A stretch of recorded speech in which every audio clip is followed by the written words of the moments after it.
தேவர்களுக்கும் வருங்கால மனிதர்களுக்கும் எதிர்கால இளைஞர்களுக்கும் நாடகக்கலை ரசிகர் பொதுமக்கள் உங்கள் அனைவருக்கும் இங்கே இந்த நாடகத்தை கண்டுகளிக்கும் எனது அருமை சகோதரர்களுக்கும் சகோதரிகளுக்கும் சிவக பெருமாள் என்ற பேரவத்தில் அவதரித்திருக்கும் நான் அது மட்டுமல்ல கோட்டமலை ஆளக்கூடிய கோட்டை பெருமாளுக்கு சகோதரர் என்ற பேரவத்தில் அவதரித்திருக்கின்றேன். எனக்கு 5 வயதாகின்ற நேரத்திலே அண்ணன் கோட்டை பெருமாளியும் அவரை விட்டு பிரிந்து கோட்டமலையிலும் வடபகுதியில் சென்று எனக்கு இன்று ஒரு தனி நாட்டை அமைத்து தனியாக ஆட்சி புரிந்து வருகின்றேன். அப்படி ஆட்சி புரிந்து வருகின்ற பொழுது காலையிலும் மாலையிலும் இந்த மண்ணுலகிலே முன்னே பிறந்தவன் அந்த மூலக்கணபதி அண்ணவனை வணங்கிவிட்டு நான் கதையை தொடங்குகின்றேன். 1000 கோடி நிலவுகள் கூட்டமும் மாறி அந்த ஆதி ஜீவன் வேடி முழுவதும்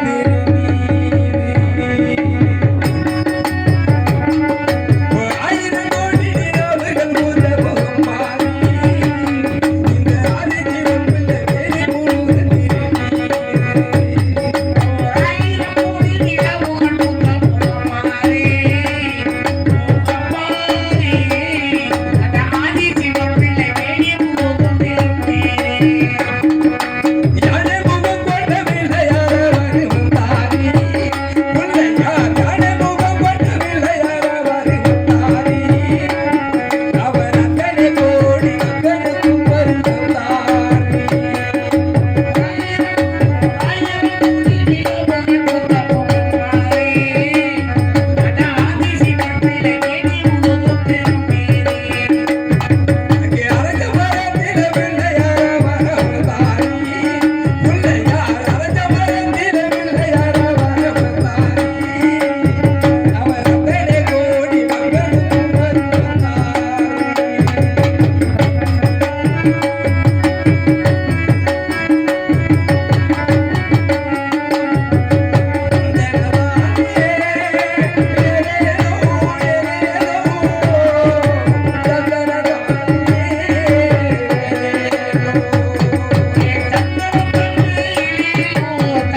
என்னதான் இருந்தாலும் அந்த முருகப் பெருமானியும் வணங்கலாம். இருந்தாலும் நேரம் ஆய்கொண்டு இருக்கின்ற பொழுது அந்த கோட்டமலையில் வடபகுதி சென்று எனக்கு ஒரு நாட்டை அமைத்து காலையிலும் மாலையிலும் நான் நாட்டை சுற்றி பார்த்து வருகின்ற பொழுது எல்லாம் உட்காருமா, கருப்பு வரப்போகுது. அந்நாட்டில் உட்காருங்க.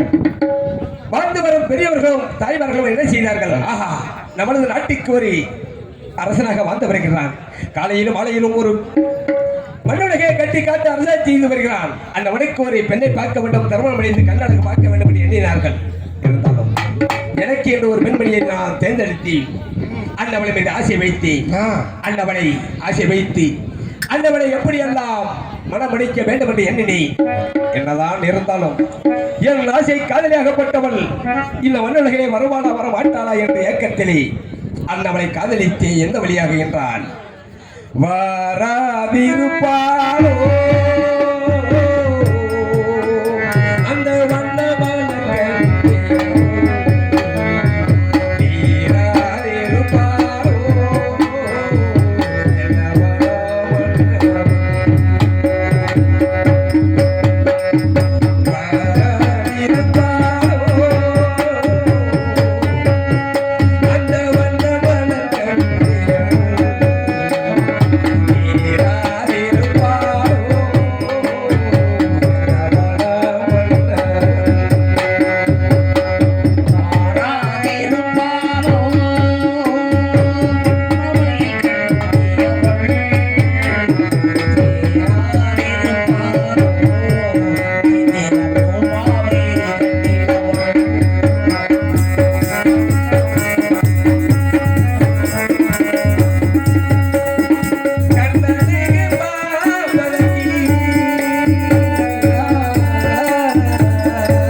என்னதான் இருந்தாலும் எனக்கும் எனது ஆசை காதலாகப்பட்ட சிறப்பாய்க்கும் திருமணமும் அடைந்தது.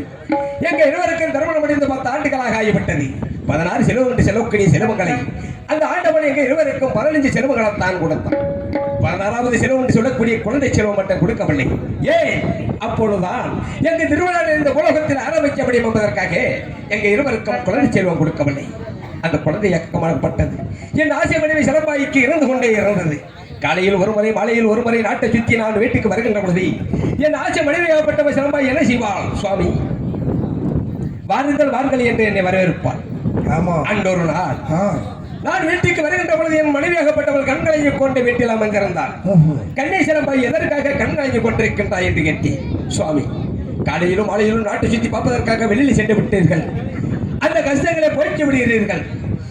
நான் நம்ம ஊரில் வீதியில விளையாடுகிற குழந்தைகளை தூக்க வேண்டும், கொஞ்ச வேண்டும், கொள்ள வேண்டும் என்று நான் குழந்தைகளை தூக்க செல்கின்ற பொழுது அந்த குழந்தைகளை பெற்றவர்கள் மக்களில்லா மாபாவி, பிள்ளையிலா பெரும்பாவி என்று நம்ம இருவரையும் ஏகதரமாக பேசுகின்ற பொழுது என் மனசிலே வேதனை வருகின்றது. சுவாமி, இந்த மண்ணுலகிலே இருந்தலாமா இல்லை மண்ணுலகிலே மறைந்து போய்விடலாமா என்று எண்ணிக்கொண்டிருக்கின்ற பொழுது தற்சமயம் வந்து விட்டீர்கள் சுவாமி என்றார். கண்ணே, மனம் கலங்க வேண்டாம். உனக்கு குழந்தையாக நான் வந்து வருகிறேன், எனக்கு குழந்தையாக நீ வந்து வருகிறாய். அப்படியெல்லாம் மனம் கலங்க வேண்டாமா கண்ணே என்று இருந்தாலும் சுவாமி, ஆண்களுக்கு ஒரு துன்பம் வந்தால் துன்பம் என்பதை நீக்கி துயரம் என்பதை ஒதுக்கி விடுவீர்கள். பெண்களுக்கு ஒரு துன்பம் வந்தால் துன்பம் என்பதை நீங்க முடியவில்லை. இந்த மண்ணும் பொண்ணு ஒளி என்று சொல்லுவது போல் இந்த மண்ணை அள்ளி தூவனா எப்படியெல்லாம் உதிர்கிறதோ அதுபோல் தங்களது கண்ணிலே இருந்து வருகின்ற கண்ணீரை நான் உதிர்ந்து கொண்டே இருக்கின்றோம் சுவாமி என்றார். கண்ணி, மனம் கலங்க வேண்டாம். அந்தவளுக்கு எப்படியெல்லாம் ஆறுதல் சொல்லுவது என்று மனம் துடித்துக் கொண்டிருந்தது. அந்தவள் மீது ஏக்கம் வேதனை துடித்துக் கொண்டிருந்தது. எப்படி என்றால், பட்டு வல்ல ரோசாவா பார்த்த கண்டு மூடாதா, பாசம் என்றும் நீரிச்சே ஆசையிலே நான் வளர்த்தே, அள்ளி வச்ச வேளையிலே முள்ளிருந்து பட்டதம்மா, பட்டாடும் குத்தமில்லே பாவையுண்டு பூவுக்குள்ளே. பட்டு வண்ண ரோசாவா பார்த்த கண்டு மூடாதா, பாசம் என்று நீரிச்சே ஆசையிலே நான் வளர்த்தே, அள்ளி வச்ச வேளையிலே முள்ளிருந்து பட்டதம்மா, பட்டாடும் குத்தமில்லே பாவையுண்டு பூவுக்குள்ளே.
என்னதான் இருந்தாலும் என் ஆசை காதலியாகப்பட்டவளை அழைக்க வேண்டும். எப்படி என்றால் நான் காலையிலும் மாலையிலும் நாட்டை சுற்றி பார்த்து நான் வீட்டுக்கு வருகின்ற உடனே ஒரு சிறிய தகவல் இருந்தேன். எப்படி என்றால் கோட்டமலை ஆளக்கூடிய கோட்டை பெருமாளுக்கும் கோட்டை கருப்பாய்க்கும் ஒரே பிரசவத்தில் 7 பெண் குழந்தை பிறந்திருக்கிறதாக தகவல் இருந்தேன். என் ஆசை மனைவி சிலம்பாய் அழைத்து இருவரும் அங்கு செல்ல வேண்டும். அந்த குழந்தைகளை பார்க்க வேண்டும், தூக்க வேண்டும், கொஞ்சம் வேண்டும், குலைய வேண்டும். விடிந்தால் ஒரு குழந்தையை தானமாக பெற்று வர வேண்டும் என்று நினைக்கின்றேன். எங்க இருக்கின்றாய்? அண்ணவளை எப்படி எல்லாம் இருப்பானோ அண்ணவளை வரவழைத்து நம்ம அந்த கோட்டவளை ஆளக்கூடிய கோட்டை பெருமாளை சோதிச்சு பார்க்க வேண்டும். அவன் நீதி உள்ளவனா, நேர்மை உள்ளவனா, நல்ல நெஞ்சம் கொண்டவனா, இல்லை கல் நெஞ்சம் கொண்டவனா என்று சோதிச்சு பார்க்க வேண்டும்.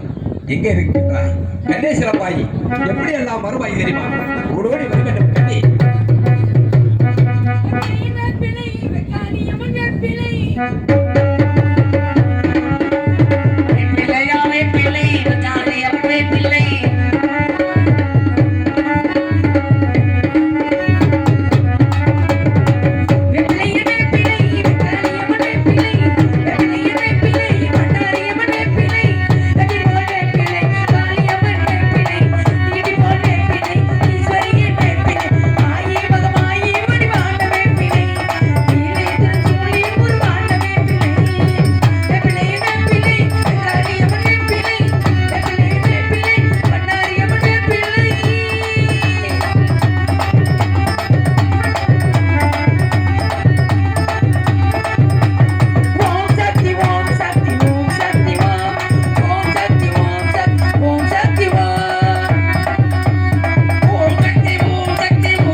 கண்ணி சிலம்பாய் மங்களம் உண்டாகட்டும் கண்ணி.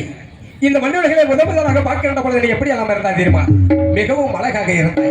அழகு என்றா எத்தனை அழகுகளாம் இருக்கின்றது. எப்படி மலர் என்றா எத்தனை மலர்கள்லாம் பூத்து குழந்து கொண்டிருக்கின்றது கண்ணி. அருமையா இருக்குல்ல? அப்படி இருக்கின்ற பொழுது கண்ணி, இந்த மன்னர்களை முதலாக உனக்கு ஒரு மலர் தலம் என்று ஆசைப்பட்டி. என்ன மலர்? இருங்க, இப்ப என்னத்துக்கு வந்தீங்க? வேகமா என்னை கூப்பிட்டீங்க.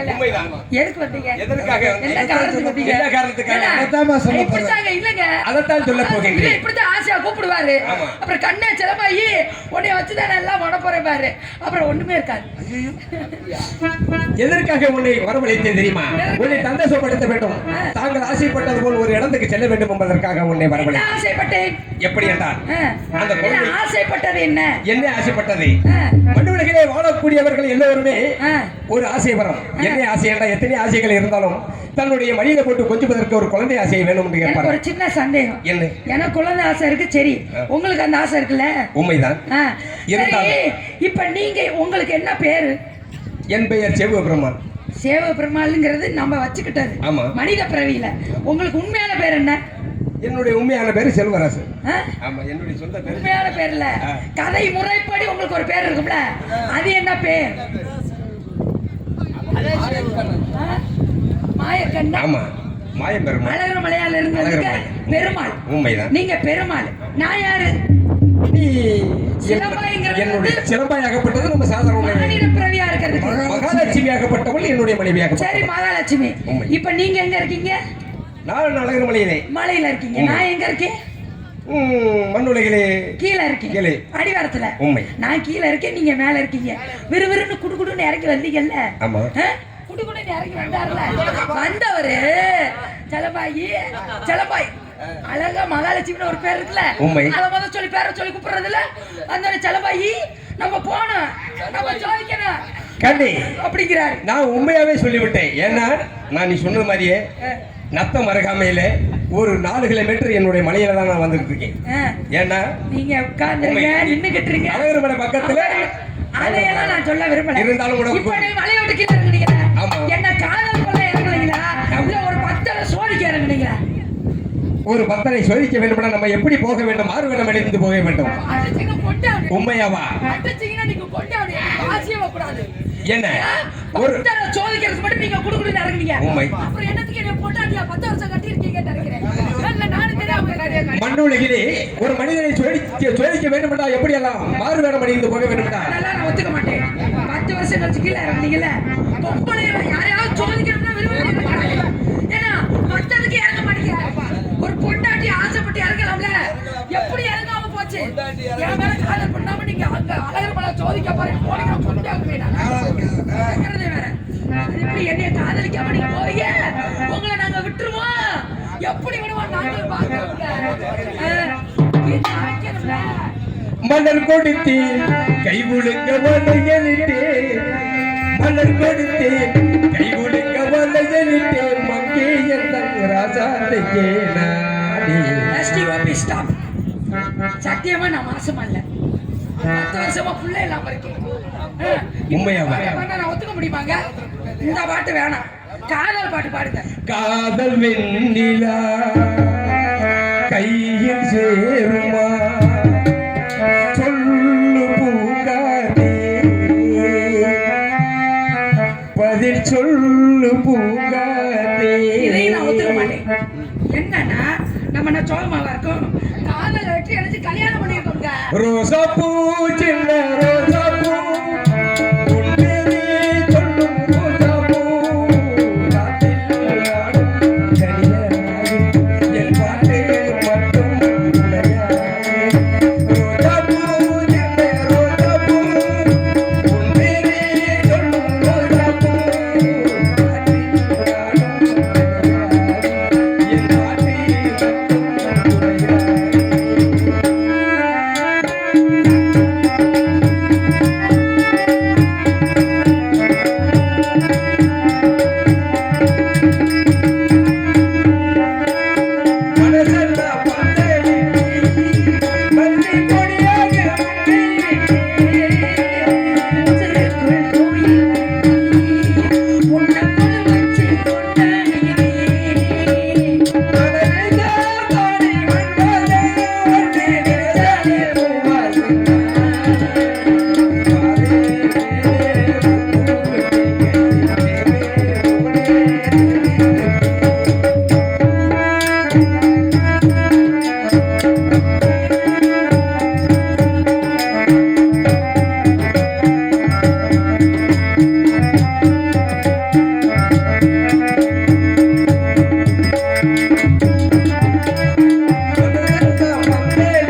கண்ணீஸ்வரம் பாய் அதெல்லாம் விடாது. நான் ஒரு பாட்டு பாடுறேன். ஆ. ஒரு நாளே பாடுங்க பாடுங்க உங்க ஆசை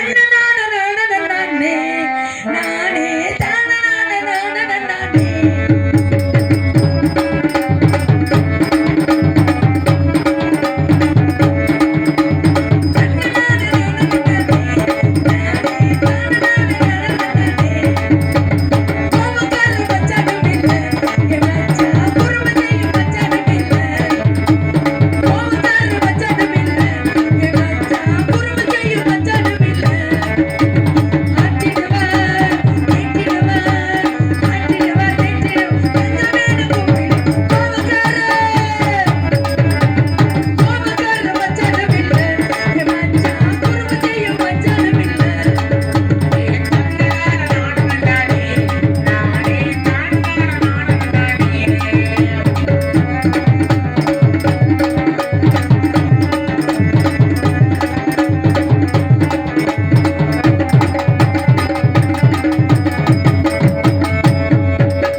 காசு போட்டு 4000 ரூபா கேக்குறீங்களா? விடுங்க.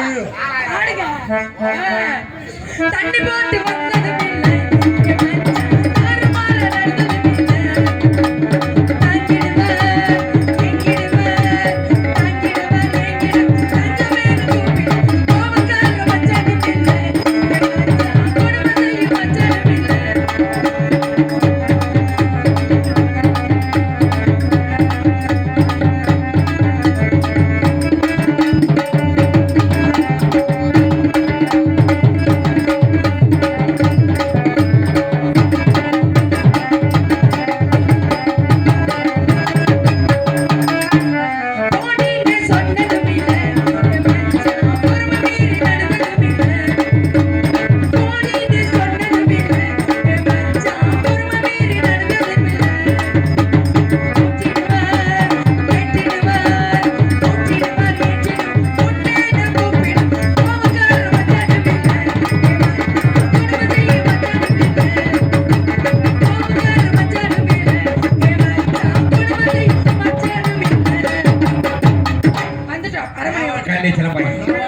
இருந்தாலும் கோட்டமலை ஆளக்கூடிய கோட்டை பெருமளுக்கும் கோட்டை கருப்பாய்க்கும் ஒரே வருஷத்தில் 7 பெண் குழந்தை பிறந்திருக்கிறதாக தகவல் இருந்திருக்கின்றேன் கண்ணி.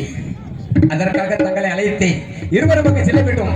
அந்த குழந்தைகளை பார்க்க வேண்டும், தூக்க வேண்டும், விடிந்தால் ஒரு குழந்தையை கேட்போம், இல்லை என்றால் ஆனால் பாரா உஷா வாங்க இங்கிட்டு வாங்க நீங்க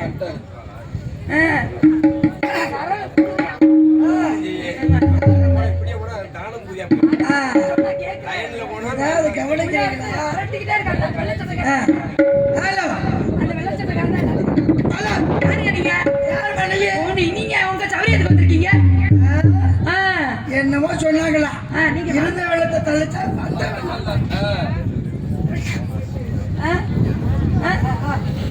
கிளம்புங்க, நாங்களே பேசிக்கிறோம். அதுல நான் பயப்படுறாளே இல்ல. இறங்குனா 4 கிட்ட 5 கிட்ட பார்க்கிறேன். கண்ணை சிலம்பாயி மண்டவர்களை பார்க்கின்ற பொழுது ஒரு கடவுள் மனைவி வீட்டை விட்டு வெளியில வருகின்ற பொழுது நிறவுடன் தண்ணி கொண்டார் பெண்கள் கொஞ்சம் வலிக்கலாம். இருந்தாலும் யார் அவரவன் எங்க போதிய எதுக்கு போதிய எங்க போதியன்னு கேட்கின்றானே. சார பாம்பு குறுக்க வந்தது போல இவன் மூஞ்சில முடிச்சா வழங்குமா, நல்லா இருக்குமா? போனதுக்கு அப்புறம் எவன் கேட்கறது? என்ன போனதுக்கு முன்னாடி தான் கேட்க முடியும். நாங்கள் வருகின்ற போனதுக்கு அப்புறம் யாரை கேட்கறது? அப்படியா? அதற்காகத்தே சிவா பூஜையில கரடி பூந்த மாதிரி பூத்துக்கிட்டு என்ன வாய் பேசி நல்லா இருக்குமா? நல்லா இருக்கு. என் இடத்துல வந்து என்னையவே யாருன்னு கேக்குறீங்களே, அதைத்தான் நான் கேட்கிறேன். இங்க பேசவே கூடாது. நம்ம விரும்பணும் உள்ள போனா நல்லா இருக்கும். யாரு நீ? நீ என்ன ரொம்ப வாய் பேசுற? நான் யாரா இருந்தா நீ உள்ள விடுவேன்? நீங்க பெரிய ஆளு நடப்பாக்கு. பேசுங்க, நல்லா பேசுங்க. இந்த இடத்துல சொல்றேன். ஆமா, தாங்கள் யார்? எதற்காக இங்க எங்களை வலிமைக்க வேண்டிய காரணம்? அதைத்தான் நான் கேட்கிறேன் யாருன்னு. அப்படியா? ஏன் தாங்கள் சொல்ல மாட்டீர்களோ? ஏன் நீங்க சொன்னா உங்க சொத்து குறைஞ்சு போயிருமா? ஏன் நீங்க சொன்ன கோத்தா விட்டு முதல்ல குறைஞ்சு நீங்க சொன்னா பக்கா விட்டு முதல்ல குறைஞ்சு போயிருமா? இல்ல நீ சொன்ன உங்க வீட்டு முதல்ல உரைச்சு நீங்க சொன்ன உங்க தாத்தா வீட்டு மேல கொஞ்சம் வருமா? ஏன் நாங்க கேட்டாத்தே சொல்லுவீங்களா? நீங்க நாங்க கேட்டாத்தே சொல்லுவீங்களா? நீ சொன்னதை கேட்பீங்களா? ஏன் நீ சொன்னதை நாங்க கேட்கணுமா? ஆமா, நீங்க சொன்னதை நான் கேட்கணும். ஐயா இப்படி பேசிக்கொண்டே நான் எனக்கு கிளம்பணும். இல்ல நீங்க கேட்கறத கேட்டா நாங்க சொல்றத சொல்லுவோம். நீ சொல்றத சொன்னா நான் கேட்கறத கேட்பேன். கேட்கறது எது? சொல்றது எது? வாய். காது. ஆ? காது. எது கேட்கறது எது? காது. அப்ப கேளுங்க. அப்ப சொல்லுங்க. எதை சொல்றது? எதை கேட்கறது? நாங்க வாயில சொல்றத நீங்க கேட்பீங்களா? நீங்க வாயில அப்ப சொல்றது கேளுங்க. சொல்லுங்க. நீங்க கேட்கறத கேட்டா நாங்க சொல்றத சொல்லுவோம்ல. சரி, கேட்கறது கேட்டு நீ சொல்றது சொன்னா கேட்கறது கேட்க சொல்றத கேட்கறதுக்கு வாய் இருக்கா, காது இருக்கா? காது இருக்குல்ல? உங்க சௌரியத்துக்கு பேசக்கூடாது. வாய் இருக்குல்ல? அரமனையில நின்னுகிட்டு என்ன வாய் பேசிக்கிட்டே இருக்கீங்க? சொல்றது வாய் இருக்கு. காணா போயிருவீங்க.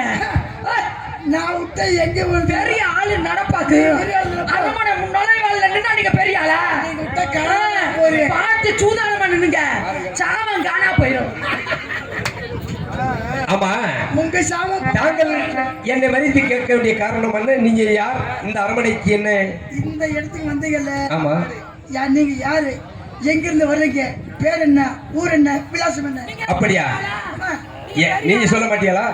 பெரிய அப்படியா? அப்படியா பெரிய ஆளா? அவரு பெரிய ஆளாவே இருக்கட்டும். இல்லங்க, நீங்க சொல்லாத அளவுக்கு நீங்க என்ன பெரிய ஆளா? அந்த வேலை நடக்கணும்னா சொல்லித்தாங்க. ஐயோ நம்ம சொல்லிடுவாங்க. அப்படியா? இல்ல போங்க. தாங்கள் யார்? அப்படி சொல்லணும். எது? நாங்க யாருன்னு சொல்லணும். ஏன் பேசுங்க? நீங்க பேசுங்க, நான் நின்னுட்டேன்ல. சரி இப்ப என்ன தள்ளுங்க ஒரு நிமிஷம். நீங்க கிளம்புங்க. இப்ப என்ன உங்களுக்கு, அதாவது இந்த அரமனை மன்னர் இருக்காருல்ல, அவரை நான் பார்க்கணும். ஆமா, ஏன் ஒரு ஆம்பளை பத்தி கண்ணை சிறப்பாய் யாரா இருந்தாலும் சரி, யார் என்று சோதிச்சு பார்த்து விட்டு நீ உள்ளே வந்து சேரு. அந்தவனுக்கு உள்ள தண்டனையை கொடுத்து விட்டு வா. நல்லவனா இருந்தாலும் சரி, கெட்டவனா இருந்தாலும் சரி, மண் உலகிலே நீதி உள்ளது தான் வாழணும். ஆனா நீதி தருமாறி உள்ளவன் அழியணும். அதுக்குள்ள தண்டனை கொடுத்து கண்டிப்பா கொடுப்பாப்ல. ஒன்று கொடுப்பாப்ல. இங்க இருங்க. உங்க மன்னர் இருக்காருல்ல, உங்க மன்னர் பேர் என்ன? மன்னர் பேரு நீங்க வந்தீங்கல்ல, கோட்டை பெருமாள்.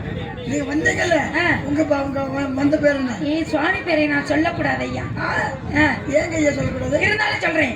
என் கணவர் பெயர் சேவக பெருமாள். என் பெயர் சிலம்பாய். உங்க கணவர் அவரு? ஆமா. பார்த்தா அந்த மாதிரி தெரியலையே. ஏங்க ஒரே மாதிரி இருக்க பாத்தீங்களா? இல்ல, ரெண்டு பேரும் ஒரு மைல் தொலைவில் வர்றீங்க. என்னது? புருஷன் பொண்டாட்டி மாதிரி தெரியலையே. இல்லங்க, அப்படித்தான் இருப்போம்.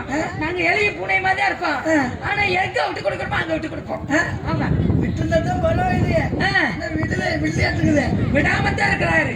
10 வருஷம் ஆச்சு. இப்படி இரவும் மாட்டிக்கிறாரு, தொடவும் மாட்டிக்கிறாரு. அப்புறம் எங்க ஓடி குடுக்குன்னு ஓடி போய் மலையில உட்காந்துக்கிறாரு. இந்த வேலை உங்களுக்கு சொல்றீங்க. இந்த உங்க மன்னரை பார்க்கணும். உங்க மன்னர்கிட்ட சில கேள்விகள் கேட்கணும். என் கணவரும் அவரும் கூட போய் உடன் பிறந்தவர்கள். ஆமா, சரி கூப்பிடுறேன். அதாவது அழைக்கிற சின்ன சந்தேகம், கோச்சுக்கூடாது. ஆமா, உங்க மன்னருக்கு ஒரே பிரசவத்துல 10 பிள்ளை பிறந்துச்சாப்ல? இல்ல பொய். ஏங்க 10 பிள்ளைகள் இல்ல, 10 பிள்ளைகள் இல்ல. 10 15 15 இல்ல, 10 இல்ல, 15 15 இல்ல, 20 20 இல்ல, 25 25 இல்ல, 35 7 பிள்ளை. வந்துருச்சு. சொல்லிட்டாங்க. ஐயோ கதை முடிச்சு. ஐயோ நாடகமா முடிச்சியா? 7 பிள்ளை. ஏங்க அவர் வேற சொல்லக்கூடாதுன்னு சொன்னாருங்க மன்னரு. நான் சொல்லிட்டேன். நான் சொன்னது அவர்கிட்ட சொல்லாதீங்க. நீங்க அப்ப ஒரு பிள்ளைய தானமா வாங்கி கொடுத்தாங்க ஐயா. 10 வருஷம் பிள்ளையா இல்லையா? பிள்ளை வேணும். இந்த பிள்ளைய கேட்டுதான் வந்திருக்கேன். ஆமா, அந்த ஆளு கொடுக்க மாட்டேன். நான் தானே வாங்க பார்க்கும் போதே தெரியுது. கேவலம். ஒரு மந்திரி. நான் யார் தெரியுமா? அரமனை மன்னருடைய கொளுத்தியா. என்ன தொடர்றதுக்கு உனக்கு எவ்வளவு தைரியம் இருக்கு? தொடல புள்ள தரையா? ஆமா, புள்ள தர அளவுக்கு இருக்கு. அதுக்கு தானே பாருங்கள், இவருடைய முக்கியமான உறுப்பை அறுத்து எறிங்க. எதுக்கு எதுக்கு இருக்கிறீங்க? ஆமா, ஒரு அரமனையில இருக்க கொளுத்தியாவே கேட்கிறப்ப இப்ப உங்களுக்கு புள்ள வேணும். ஆமா, நான் தானே தரணும். ஆமா, நீங்க தான் தரணும். ஆமா, பிள்ளை வாங்கி தர வேண்டும். வீட்டுக்காரருக்கு கொடுக்குற புள்ள கொடுக்கல. ஆமா, அப்ப நான் தான் தரணும். நீங்க அப்ப வாங்க. இல்ல இல்லைங்க, நான் மன்னர்கிட்ட சொல்லி வாங்கி தரணும். ஆமா, வாங்கி தரேன். நான் தான் தரணும். நீங்க தான் வாங்கி தரணும். நீங்க தரணும் இல்ல, நீங்க வாங்கி தரணும். கூப்பிடுங்க மன்னர். மன்னர் மன்னவா. அமைச்சரே, மன்னா என்ன காரணத்திற்காக அழைத்தீர்கள்? யாரோ தெரியவில்லை. சரி, தங்களுடைய சகோதரர் என்று. அப்படியா? கணவர் மனைவி இரு தம்பதியர்கள் வந்திருக்கார்கள். அமைச்சரே, மன்னா. என்னுடன் உடன் பிறந்தவர்கள் எவருமே இல்லை என்பது தாங்களுக்கு தெரியாதா? எனக்கு தெரியும் மன்னா. சரி, ஆமா எனக்கு தெரியும். உங்களுக்கு தெரியும். பிறந்திருந்தே நான் மந்திரி வேலை பார்த்து கொண்டிருக்கிறேன். ஆமா, அதனால கூறவும் இல்லை. ஆ, அது மாதிரி இது யாரும் பார்த்ததும் இல்லை. பார்க்கவும் இல்லை. இருந்தாலும் வந்திருக்கார்கள். வந்தவர்களை அழைத்து வாருங்கள், பார்ப்போம். இதோ அழைத்து ஆ, அண்ணா தடியா அண்ணா வணக்கம். மங்களமாய் வாழ்ந்திருப்பாய். அண்ணா ஆ, தன்னை யாரென்று தெரியவில்லையா? தாங்கள் யார்? தாங்களுடைய பெயர் என்ன? என்னை நாடி வந்தத நோக்கம் என்னவென்று தெரிந்து கொள்ளலாமா? என் கணவர் பேர் சேவக பெருமாள். சரி. உங்களுடைய தம்பி. தம்பியா? உடன் பிறந்த தம்பி. சரி. நான் அவருடைய மனைவி ஆ. சிலம்பாய். என்ன காரணத்திற்காக என்னை நாடி வந்தீர்கள்? உங்களை நாடி வந்தது ஆ, எப்படி? உங்களுக்கு வெகு நாட்கள் ஆகிறது. சரி. ஆ. உங்களை பார்த்து விட்டு ஆ. உங்களிடம் ஒன்று கேட்க என்ன வேண்டும்? அது வந்து ஆ, கேட்க பயமா இருக்கு சொல்லுங்க. இல்ல கேளுங்க. அண்ணா ஆ, அண்ணா நீங்கள் எனக்கு ஒரு தடவை மச்சான் ஆகுது குறைவீங்க. என்ன சொல்கிறீர்கள்? மச்சான். எனக்கு தம்பியே இல்லை என்று தெரிவிக்கின்றேன், தாங்களை மச்சான் என்று தெரிவிக்கின்றேன். ஆ. தம்பி எல்லாம் இல்லைன்னு சொல்லக்கூடாது. ஆமா. சிறு வயசுல ரெண்டு பேரும் சண்டை போட்டு பிரிச்சுட்டீங்க. அப்படியா? உங்களுக்கு ஒரு 7 வயசு இருக்கு, என் வீட்டுக்காருக்கு ஒரு 5 வயசு இருக்கு. சரி. ஆமா, ரெண்டு பேரும் பிரிச்சுட்டீங்க. இப்படி எல்லாம் யாருக்கு அதை சொல்லி சொன்னா? மண்டையில அடிபட்டுச்சு. சரி. நீங்க வந்து பழச மறந்துட்டீங்க. ஆ. என் வீட்டுக்கார மனசெல்லாம் ஞாபகம் வச்சிருக்காரு. அப்படியா? அவ்வளவுதான். இருக்கட்டும். இருந்தாலும் நீங்கள் நீண்ட தூரத்தில் இருந்து வந்து கொண்டிருக்கிறீர்கள். அரண்மனை சென்று தங்களுக்கு ஒரே பிரசவத்தில் 7 பிள்ளை பிறந்திருக்கிறது அல்லவா? அப்படியா? அதில் ஒரு பிள்ளையை தானமாக கொடுங்கள். அமைச்சரே, என்ன தெரிவிக்கின்றாய்? உங்க மந்திரி அதான் சொன்னது. 7 குழந்தை என்று அண்ணவர் தெரிவிக்கின்றார்கள். தாங்களுக்கு மட்டுமே தெரிந்திருக்கும், அண்ணவர்களுக்கு எப்படி தெரியும்? ஏங்க ஆ. அண்ணா ஆ. சோறு போடுறேன் அண்ணா. நான் சொல்லல. ஆ, அண்ணா ஏன் இந்த சோறு போடுறேன் நீங்களா? அதுக்கு என்ன உள்ள ஆமா, நீங்க வெகு தூரத்தில் இருந்து வந்து அரண்மனை சென்று உணவு வாருங்கள். அண்ணா மன்னிக்க வேண்டும். ஆ, நான் கூறுவதற்கு காரணம் உண்டு. சரி. இந்த குழந்தைகள் பிறந்த சந்தோஷத்தில் ஆ. அரண்மனைக்கு சென்று சரி. வேண்டிய பொன்பொருளை எடுத்து சென்று உன் வீட்டுக்கு போய் சந்தோஷமாக இருந்துவிட்டு வாருங்கள் என்று கூறினீர்கள் அல்லவா? உண்மைதான். அந்த பொன்பொருளை வைத்து ஆ. நான் மது வரைந்து விட்டு மது வருந்து விட்டு உளர நான் எங்க வீட்டிலே உளர ஆ. என் மனைவி தண்ணித்துறையிலே உளர சரி. காத்து வகை கேட்டு வந்து விட்டார். வந்து விட்டார்கள். நான் தவறு செலவில்லை. இருக்கட்டும், இருந்தாலும் தவறு செய்து விட்டீர்கள். இருந்தாலும் இந்த எவருடைய கண்களில் படாமல் என்னுடைய மகளை பத்திரமாக ஆகட்டும். வைக்க வேண்டும். ஆ. என்னுடைய மகளை அழைத்து வாருங்கள். இதோ அம்மா. வணக்கம் அப்பா. மகளை திறக்காயி, நிறைந்த ஆயுளோடு நீடோடு காலங்கள் வாழ வேண்டும் என்று வாழ்த்துகின்றேன். அது மட்டுமல்ல, தாங்களை காண வேண்டும் என்று சித்தப்பா சித்தி என்று சொல்லி வந்திருக்கின்றார்கள். அப்பா ஆ. சித்தப்பா சித்தி வந்திருக்காங்களா? பிறந்ததுல இருந்து நான் யாரையுமே பார்த்தது இல்ல. ஆனா இப்ப மகளே, அதாவது சித்தப்பா சித்தி என்பது என்னுடன் உடன் பிறந்தவர்கள் எவருமே இல்லை. அண்ணவர்களை பார்த்தால் தந்திரகாரர்கள் போல் தெரிகிறது. ஆகவே நான் சொல்லும் பிரகாரம் சற்று நேரம் கோழி அடைக்கக்கூடிய பஞ்சாரத்தில் சற்று 3:45 நாளைக்கு கோழி அடைக்கக்கூடிய பஞ்சாரத்தில் சற்று ஓரமாக இருக்க வேண்டும். அண்ணவர்கள் அனுப்பிவிட்டு தாங்களை அழைக்கின்றேன். அப்பா மூச்சு அடைச்சிடாதப்பா. ஒண்ணும் பண்ணாது. ஆமா, ஒண்ணும் பண்ணாது. அப்படி ஆகட்டும்.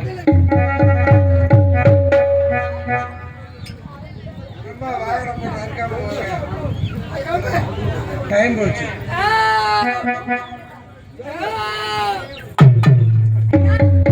சாப்பாடு ரொம்ப பிரமாதம். எப்படி இருந்துச்சு? அது என்ன வெள்ளை வெள்ளையா புழு புழுவாக இருந்தது? அத்தகைய சோறு. அதுல மஞ்சளாக ஒன்று ஊத்தினார்களே. உளுந்து. சாம்பார். அப்புறம் ரசம் ஊத்துறோம். கொஞ்சம் உப்பா இருக்குமே. ரசம் அருமையாக இருந்தது ஐயா. உப்புப்பா. அது அப்புறமேட்டு பாயாசமா பாயாசம். எல்லாமே சரியாக இருந்தது. ஆனால் எல்லாம் சாப்பிட்டு விட்டேன். நன்றாக இருந்தது. இந்த அரண்மனையை நாங்கள் சுற்றி பார்க்க வேண்டும். வாங்க வாங்க வாங்க. என்ன அரண்மனை? இதெல்லாம் முன் அரண்மனை. இது என்ன அரண்மனை? இதெல்லாம் நீ செய். இது என்ன அரண்மனை? அப்படி அங்க பாருங்க. இது என்ன அரண்மனை? இது என்ன அரண்மனை? இது என்ன அரண்மனை? இதெல்லாம் ஆயிரங்கால் தூண் மாதிரி இருக்கு. இதெல்லாம் ஆர்ப்பாட்டம் தூண்கள். காமெடி பண்ணி. சரி. இங்க இருப்பதெல்லாம் இங்க இருப்பதெல்லாம் அப்படியே போயிரும். இங்க இருப்பதெல்லாம் மெச்சக்காட்டு தூண்கள். எவ்வளவு பஞ்சாரத்தில் என்னையா இருக்கிறது? குஞ்சு குஞ்சு கோழியா குஞ்சா? குஞ்சு. ஐயா, நான் குருவியை பார்த்திருக்கேன், குருவி குஞ்சை பார்த்திருக்கேன். கிளியை பார்த்திருக்கேன், கிளி குஞ்சை பார்த்திருக்கேன். மயிலை பார்த்திருக்கேன், மயில் குஞ்சை பார்த்திருக்கேன். இந்த கோழியை பார்க்கவில்லை, இந்த கோழி குஞ்சையும் பார்க்கவில்லை. கருப்பா இருக்கு. கருப்பா? ஐயா, அந்த குஞ்சை காட்டுங்க. ஒரே தடவை காட்டுங்க. குஞ்சு பார்க்க முடியாது. காட்ட மாட்டீங்க. நான் எப்படி பார்க்கறேன்னு எனக்கு தெரியும். நிலக்காயிலே நேரம் நல்ல நேரம். நான் வாடிக்கு மேல ஆயிடுச்சு. இந்த போய் கீத்து மாட்டேன். பிடிங்க பறக்கணும். அந்த அலர்மலை சத்தியமாக சத்தியமாக பஞ்சாரத்துக்குள் இருப்பது பஞ்சாயத்துக்குள் இருப்பது கோழி என்ற சத்தியம்மன் கோழி அழகர்மலையாமை சத்தியம்மன் அழகர்மலை சத்தியமாக பஞ்சாரத்தில் இருப்பது பஞ்சாயத்தில் இருப்பது கோழி கோழி. இது சத்தியம் சத்தியம். இது சத்தியம் இது சத்தியம் நல்ல சத்தியம் கையில வரலாப்படியா சத்தியம் அதே அழகர்மலையாமை சத்தியமாக பஞ்சாரத்துக்குள் இருப்பது கோழியாக இருந்தால் அது கோழியாக போகட்டும் கோழியாக போகட்டும்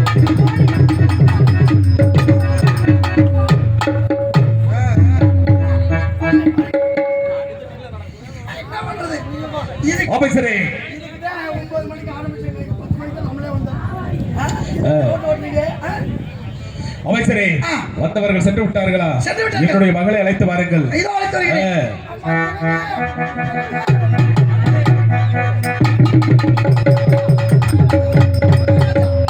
மகாராஜா அமைச்சரே, என்னுடைய மகளை அழைத்து வாருங்கள் என்றால் கோடியை பிடித்து விளையாண்டு கொண்டிருக்கின்றீர்கள். மன்னா ஆ. பஞ்சாயத்துக்குள் நம்ம குழந்தைகள் அடைத்து வைத்திருந்தோம். சரி. குழந்தைக்கு அந்த பஞ்சாயத்துக்குள் கோழியாக மாறிவிட்டது. கோடியாக மாறிவிட்டதா? வந்தவர்கள் சாபத்தை கொடுத்து விட்டு சென்று விட்டார். அமைச்சரே, அண்ணா. என்ன தெரிவிக்கின்றீர்கள்? வந்தவர்கள் அந்த 7 குழந்தைகளையும் மறைத்து வைத்த காரணத்தினால் 7 குழந்தைகளும் 7 கோழியாக மாறிவிட்டதே. அழகர் விளையாடே, கொடுத்ததை போல் கொடுத்து பறித்ததை போல் மறுத்து விட்டாய். இந்த மண்ணிலே வாழ்வதை விட இதோ இறந்து மடிகின்றேன். சற்று நில்லுங்கள். உங்களுடைய தள்ளாத வயதிலே ஒரே பிரசவத்தில் 7 பெண் குழந்தைகள் பிறக்குமா? அதுவும் பெண் குழந்தைகள் பிறக்குமா? தாங்கள் எல்லாம் இதை சிந்தித்து பார்த்திருக்க வேண்டும். இவை அனைத்தும் தெய்வ குழந்தைகள். அதாவது மகிஷாசூரன் என்பவன் சிவபெருமானிடத்திலே பெற்ற வரத்தை தவறாக பயன்படுத்தி கொண்டு இந்த மண்ணுலகிலே அவருடைய அரசாட்சியை கோலோச்சு கொண்டிருக்கின்றது. தேவர்கள் எல்லாம் முறையிட இங்கு அந்த உமா மகேஸ்வரி பெண்ணாக உங்களுக்கு 7 தெய்வ குழந்தையாக பிறந்தால் மகிஷாசூர வதம் நடைபெற வேண்டுமானால் அவள் கூத்தாச்சிக்குள்ளம் கோபுர கத்தாலை வீதி செல்ல வேண்டிய காரணத்தினால் சென்று விட்டாள். அத்தோடு உங்களிடம் இருந்து வாழ்ந்த காரணத்திற்காக உங்களுக்கு இந்த தலாத வயதிலும் ஒரு ஆண் புத்திரன் ஒன்று வரமாக அழித்து சென்றுள்ளார். அதை வைத்து நீங்கள் அரசாட்சி செய்து போனோடு வாழுங்கள். என்ன தெரிவிக்கின்றீர்கள்? எனக்கு பிறந்த 7 பெண் குழந்தைகளும் அந்த கூட்டாட்சி உள்ள கோபுரத்திலே வடத்திலே இருக்கக்கூடிய மகேஸ்வரர்களை அழிப்பதற்காக 7 குழந்தைகளும் 7 தெய்வ குழந்தையாக மாறிவிட்டது. என்னுடைய நாட்டை ஆள்வதற்கு தனக்கு ஒரு மகனை வாரி வழங்குகிறேன் என்று தெரிவிக்கின்றீர்கள். பரவாயில்லை, எனக்கு ஒரு மகன் பிறப்பான் என்கின்ற ஆவலோடு இதோ வருகின்றேன்.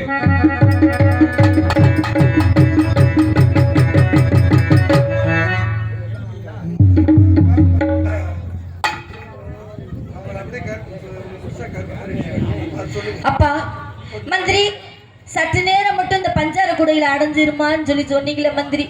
இப்ப எங்க பார்த்தாலும் ஒரே காடாகவே இருக்கிறது, ஒரு வனமாகவே இருக்கிறது. எனக்கு எங்க போறது எங்க வர்றதுன்னே தெரியலையே மந்திரி. அப்பா, நான் பிறந்ததுல இருந்து யாரையுமே பார்த்தது இல்லையப்பா. எந்த ஒரு சொந்தமும் பந்தமும் எனக்கு தெரியாதேப்பா. அப்படி இருக்கும் பொழுது தன்னந்தனியா ஏதோ ஒரு வனத்துக்குள்ள இருக்க மாதிரியே எனக்கு இருக்குதேப்பா. அப்பா மந்திரி, என்னை விட்டுட்டு எங்கப்பா போனீங்க? ஒரு ஜீவன் தான் உன் பாடல்தான் ஓயாமல் இசைக்கின்றது.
தெலுங்காய் சற்று நில்.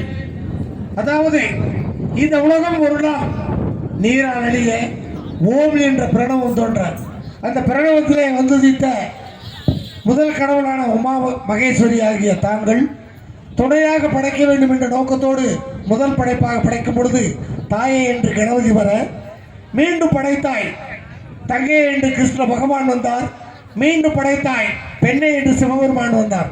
இவ்வாறு தெய்வங்களை படைத்து மண்ணை படைத்து விண்ணை படைத்து மானுட ஜென்மங்களை படைத்து ஜீவ சந்துக்களை பரப்பன ஊர்வனை என்று சொல்லக்கூடிய அத்தனை ஜீவ சந்துக்களையும் படைத்தாய்.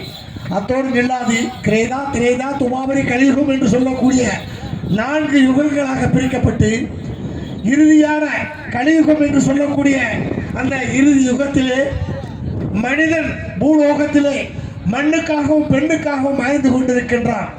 இவர்களையெல்லாம் மனித நேயத்தோடு வாழ வைக்க வேண்டும் என்பதற்காக 107 அவதாரம் கொண்டு காளியாய் மாரியாய் திரிசூலியாய் அவதாரம் கொண்ட நீங்கள் அத்தோடு நில்லாதே. மகிஷாசூரன் என்பவன் அரியதொரு தவத்தை செய்து தன்னுடைய உடலை எல்லாம் இம்சித்து சிவபெருமானுக்கு தவம் செய்யும் போது சிவபெருமான் எழுந்தருளி உமக்கு என்ன வேண்டும் என்று கேட்கும் போது இந்த பூலோகத்திலே எனக்கு தேவர் பூவன் முதற்கொண்டு அனைவரும் அடிமையாக வேண்டும். 1, 2வதாக எனக்கு இறப்பு என்பது இருக்கக்கூடாது. இறைவா அதை கொடு என்று கேட்க, ஏற்கனவே முதலில் சொன்ன உங்களுக்காக அத்தனை வரைகளை தந்தாலும் மாறுடலாக பிறந்தது என்றாவது இறந்தால் தீர வேண்டும் என்பது விதி, அதை மட்டும் மாற்றிக்கேள் என்று சிவபெருமான் சொல்ல, அவ்வாறு நான் இறக்க வேண்டும் என்றால் வயதான தம்பதிகளுக்கு 7 பெண் குழந்தைகள் பிறக்க வேண்டும். ஒரே பிரசவத்தில் பிறக்குமா பிறக்காது என்ற நோக்கத்தோடு, அது மட்டுமல்லாது அந்த 7 பெண் குழந்தைகளும் ஓருருவமாக மாறி 7 தெய்வங்களாக நின்று இறுதியாக என்னை வந்து அழிக்க வேண்டும், அந்த வரத்தை மட்டும் கொடு இறைவா என்று கேட்டு, இவ்வாறு பெற்ற வரத்தை வைத்துக்கொண்டு தேவர்களை இம்சித்து கூத்தாட்சி கொண்ட கோபுரக்கத்தான வீதியில் அந்த மகிஷாசூரன் என்பவன் தன்னுடைய அரசாட்சி செய்து கொண்டு தேவர்களை இம்சித்த காரணத்தினால் அவர்களெல்லாம் முறையிட, தாங்கள் இந்த பூலோகத்திலே அவதார ரூபடியாக வந்தீர்கள் அல்லவா, இதையெல்லாம் தாங்கள் மறந்து விட்டீர்களா? உமக்கு ஏகமாக இறப்பு, நீங்கள் இறந்து விட்டால் இந்த அகில உலகமும் என்னாவது? சற்று சிந்தித்து பார், உன் முன்பிறப்பை சிந்தித்து பார். என்னது? நான் தான் காளியா? நான் தான் நீலியா? நான் தான் ஆதிபரா சக்தியா? யார் என்று அறியாமல் சற்று நேரத்தில் என் உயிரை நானே மாய்த்துக் கொள்ள பார்த்தேனே. இதோ இப்பொழுதே அந்த கூத்தாட்சி பள்ளம் கோபுர கத்தாளவனம் சென்று அந்த மகிஷாசுர அரக்கனை அழிக்க வேண்டும். பெண்கள் கற்பை சூறையாடி கொண்டிருக்கிறான், ஆண்களை அடித்து துன்புறுத்தி கொண்டிருக்கிறான், பள்ளிகளை இடித்து நான் தான் கடவுள் நான் தான் தெய்வம் என்று கூறிக்கொண்டிருக்கிறான். அவனை அழிக்க வேண்டும் என்றால் என் சாமி கூறியபடி எனது மகன் சின்ன கருப்பு, எனது மகன் பெரிய கருப்பு, எனது மகன் சந்தன கருப்பை அழித்துக் கொண்டு இப்பொழுதே அந்த கூத்தாட்சி பள்ளம் கோபுர கத்தாளவனம் செல்ல வேண்டும். மகனே சின்ன கருப்பு, மகனே